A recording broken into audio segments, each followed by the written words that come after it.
morning everyone and welcome to online study system of CR International School. How are you dear student? I hope you are fine and doing your study well. Today we will talk about the next part of your chapter and we are talking about the Russian Revolution and February Revolution we have discussed. अभी तक हमने जो discuss किया February revolution का outbreak जो हुआ उसके बारे में हमने डिस्कस कर लिया, कैसे फेब्रुअरी रेवोल्यूशन हुआ, क्या रीजन रहे फेब्रुअरी रेवोल्यूशन के। जैसे ही जो हमारे सार निकोलस थे उन्होंने जैसे ही डूमा को सस्पेंड किया तो सभी पॉलिटिशियन उनसे नाराज हो गए और नाराज होकर उन्होंने क्या किया, जो प्रोटेस्टेंट्स थे उनको ज्वाइन कर लिया। इसके बाद प्रोविजनल गवर्नमेंट बनाई जाती है एंड प्रोविजनल गवर्नमेंट बनने के बाद क्या हुआ आफ्टर फेब्रुअरी रेवोल्यूशन, किस तरह से एक दूसरी रेवोल्यूशन अभी जो हम बात करेंगे अक्टूबर रेवोल्यूशन के बारे में, what make the ground for the October revolution, किस वजह से ग्राउंड बना अक्टूबर रेवोल्यूशन के बारे में, क्या चीज़ें हुई जिसकी वजह से जो व्लादिमीर लेनिन थे उन्होंने अक्टूबर रेवोल्यूशन किया। अभी तक देखिए हम लोग बात कर रहे हैं आपका फेब्रुअरी रेवोल्यूशन। अगर हम थोड़ा गौर से देखेंगे तो हमें एक बात समझ में आएगी, फेब्रुअरी रेवोल्यूशन में जो पार्टिसिपेंट्स थे या आप देख रहे हैं आपका कि जो गवर्नमेंट बनी provisional government, so the government was made up of the landlords, industrialist and the army person. So again still the power was in the hand of the upper strata of the life. अभी भी जो power थी वो किसके हाथ में थी, जो समाज के जो उच्च वर्ग के लोग थे उन्हीं के हाथ में थी, जो प्रॉस्परस लोग थे उनके हाथ में थी। राइट, हमारे यहाँ पे अभी भी कुछ प्रॉब्लम चल रही थी। So what make this ground, कि क्या हुआ इसकी वजह से, let us understand it with this topic. देखिए today we will talk about that after February revolution, क्या हुआ फेब्रुअरी रेवोल्यूशन के बाद। See, provisional government was formed to run the Russian administration. As we have discussed, आपका administration को चलाने के लिए जब कॉन्स्टिट्यूएंट असेंबली का इलेक्शन किया गया था तो सभी को वोटिंग राइट्स दिया गया था, सभी ने कॉन्स्टिट्यूएंट असेंबली को चुना ताकि कॉन्स्टिट्यूशन ड्राफ्ट किया जा सके and they started drafting the constitution. अब प्रोविजनल गवर्नमेंट वाज मेड कि जब तक कॉन्स्टिट्यूशन नहीं बनता है तो एडमिनिस्ट्रेशन चलाने के लिए गवर्नमेंट की रिक्वायरमेंट है and the army persons made this provisional government. तो उन्होंने इसको क्या किया, एक प्रोविजनल गवर्नमेंट बनाएगी and after coming into the power, जैसे ही प्रोविजनल गवर्नमेंट बनी it announced what they had. It dominated by the army officials, landlords and the industry. As I have discussed कि जो हमारी प्रोविजनल गवर्नमेंट थी उसमें ज़्यादातर कौन थे, आर्मी के चीफ जो थे वो होते थे, लैंडलॉर्ड होते थे और आपका इंडस्ट्रीज होते थे। तो यहाँ पे समस्या फिर से वही थी कि हालांकि छूट दी गई थी, they are getting the relaxation और उनको कुछ फ्रीडम भी दी गई थी, सिविल राइट्स भी दिए गए थे, लेकिन अभी भी कहीं ना कहीं जो प्रॉब्लम थी वो ये थी कि पावर जो अभी भी किसके हाथ में थी, आपका वो अपर स्ट्राटा के हाथ में थी। सो मतलब आप कह सकते हैं आपका कि जो समाज के प्रॉस्परस लोग थे उनके हाथ में अभी भी पावर थी। So after becoming the provisional government, liberals and socialist also work towards the elected government. अब इन्होंने क्या किया, जो इलेक्टेड गवर्नमेंट्स थी उनका साथ दिया, जो हमारे वर्कर्स थे, जो हमारे सोशलिस्ट थे, लिबरल्स थे, उन्होंने भी क्या किया कि इसका विरोध ना करके कि भाई गवर्नमेंट बन चुकी है, जो बदलाव चाहते थे वो हो चुका है, क्योंकि वो राजा को हटाना चाहते थे, राजा सार निकोलस को हटाया जा चुका था, उसको गद्दी से हटा दिया गया था। अब गवर्नमेंट के क्या थे आपकी, वो आपकी प्रोविजनल गवर्नमेंट बन चुकी थी। So the change they were demanding, now they see this change.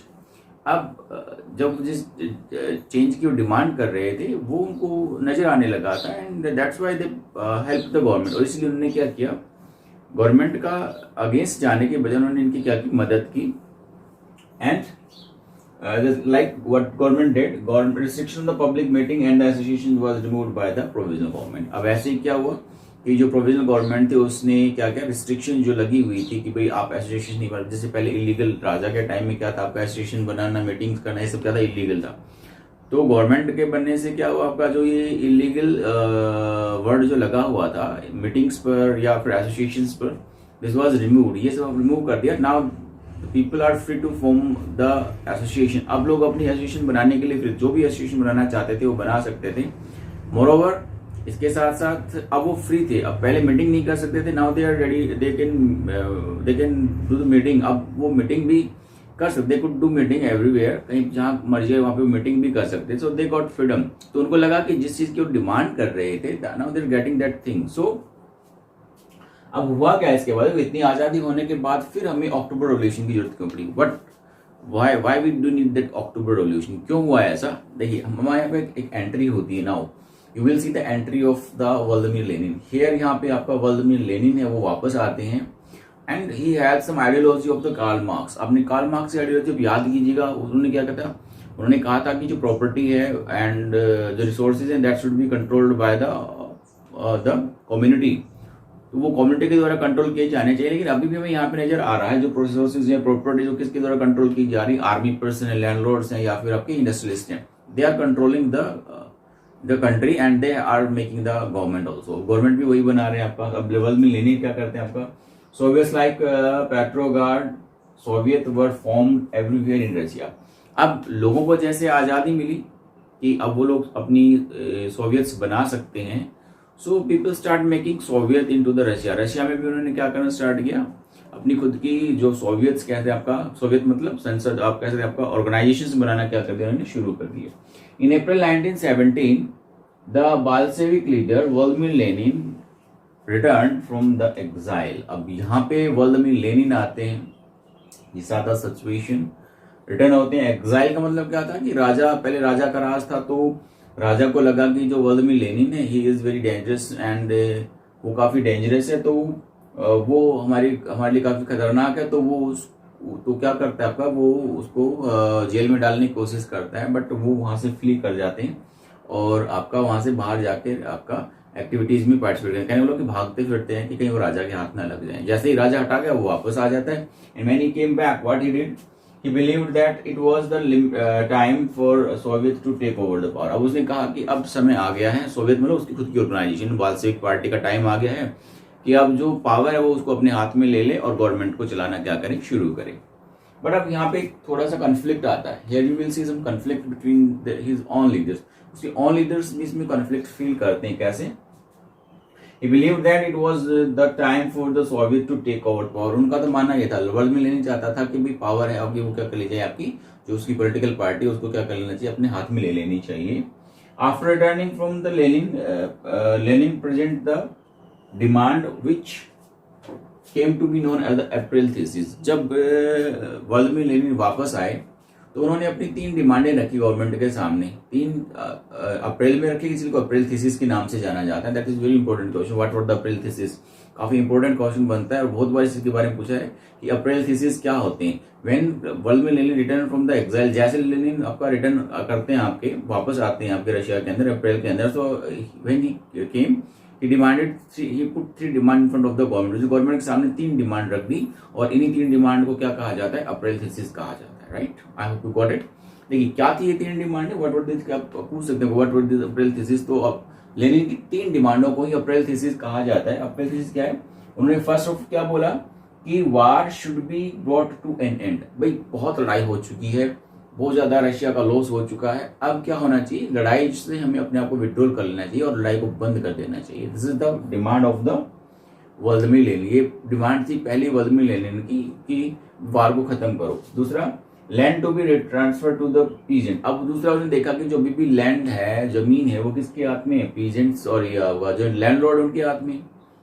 और वो आइडिया फॉलो कर रहे थे, क्यों कर रहे थे, वो आइडिया फॉलो कर रहे थे कार्ल मार्क्स का, जहां पे जो प्रॉपर्टी होती है वो किसके हाथ में जानी चाहिए, कम्युनिटी के हाथ में, कम्युनिटी में आपस में डिस्ट्रीब्यूटेड होनी चाहिए। सो ये डिमांडेड कि जो लैंड है वो आपका लैंडलॉर्ड से लेकर किसको दे दी जाए, आपका पीजेंट्स को दे दी जाए।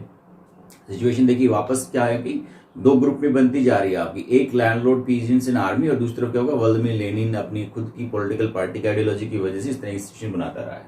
देन उसके बाद क्या बोला, बैंक शुड बी नेशनलाइज। अब उसने बोला कि भाई अब फाइनली ये है कि जो बैंक्स हैं वो क्या है कि गवर्नमेंट के अंडर में आए, गवर्नमेंट उसको और अपने अंडर में डाले। ये 3 डिमांड है, ये 3 डिमांड उन्होंने अपनी रखी जिनको अप्रैल थीसिस कहा जाता है। But he also argued to rename the Bolshevik party as communist party. अब उसने अपने जो लीडर्स थे उनसे रिक्वेस्ट की, उस बात के लिए भी उन्होंने बोला कि भाई जो हमारी बाल्शेविक पार्टी उसका नाम बदलकर हम लोग क्या कर देते आपका, we must change the political party's name into the communist party to indicate the new radical aim। ताकि हम लोग अपना जो नया आइडिया है उसको हम लोग शो कर सकें कि अब बाल्शेविक पार्टी क्या बन जाए, कम्युनिस्ट पार्टी बन जाए। और कम्युनिस्ट पार्टी का मतलब ये हो गया कि वो किसके लिए वर्क करे, कम्युनिटी के लिए काम करे, ताकि उनके आइडियाज उनकी पॉलिटिकल पार्टी के नाम में भी झलकने स्टार्ट हो जाए। तो that's why he wanted to change the name of the political party. Then he however many other of Bolshevik were initially surprised by the April thesis। देखिए अब यहाँ पे बात आ जाती है कि शुरुआत में जो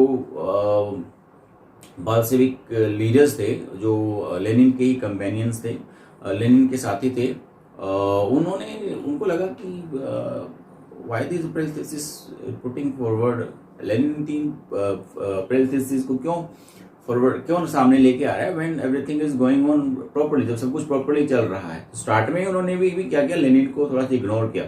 इग्नोर द लेनिन की नहीं, ऐसा नहीं होना चाहिए, अभी हमें गवर्नमेंट नई गवर्नमेंट बनी, अभी क्रांतियां हुई हैं, हम इस चीज में इंटरेस्टेड नहीं कि हम दोबारा से क्रांतियां करें और दोबारा से प्रॉब्लम्स को फेस करें। सो वो चाहते थे कि गवर्नमेंट जैसे चल रही है उसको चलने देना चाहिए आपका, हमें अभी इसमें पार्टिसिपेट नहीं करना चाहिए। They thought like that, they thought that it was not right time for the socialist revolution and the provisional government should be supported। वो चाहते थे कि अभी सही समय नहीं है कि एक और क्रांति की जाए, क्योंकि अभी हम लोग पहले वर्ल्ड वार हो गया, फिर फरवरी 1905 रेवोल्यूशन हुआ, अब 1917 के अंदर फरवरी रेवोल्यूशन हो गया और फिर से एक रेवोल्यूशन लेके आए ना, तो drained the economy of the Russia. जैसे रशिया की जो इकोनॉमी पूरी तरह से खत्म हो जाएगी और जो समाज है वो काफी ज्यादा प्रॉब्लम में आ जाएगा। So they did not want to start any kind of revolution. And इसके साथ साथ वो ये भी चाहते थे कि अभी हमें क्या करना चाहिए, गवर्नमेंट जो है अच्छा काम कर रही है तो हमें गवर्नमेंट को सपोर्ट करना चाहिए। We should support the government of provisional government, actually we are talking about here कि प्रोविजनल गवर्नमेंट को उनको क्या करना चाहिए, सपोर्ट करना चाहिए। But development in the subsequent months change their mind. लेकिन जब धीरे धीरे करके जब बदलाव आने शुरू हुए तो धीरे धीरे करके जो बाल्शेविक लीडर्स थे उनके भी मन में ये आने लगा कि हाँ भाई जो लेनिन कह रहा है वो ठीक है और वो बदलाव होने चाहिए। तो ऐसे क्या चेंजेस आए जिसकी वजह से जो बाल्शेविक लीडर थे उनका मन बना कि उनको भी अपनी प्रोविजनल गवर्नमेंट को छोड़कर भी जो पावर है वो अपने हाथ में ले लेनी चाहिए। एंड दे थॉट कि जो अप्रैल थीसिस थे दे वर राइट। उन्होंने क्या ऐसा हुआ, that we are going to study into the next video, उसको हम लोग नेक्स्ट वीडियो में पढ़ेंगे। I hope you got it. फिर भी आपकी कोई क्वेरी होती है तो आप मुझे व्हाट्सअप कर सकते हैं, I will answering your question. That's all for the day, see you next time, bye, see you.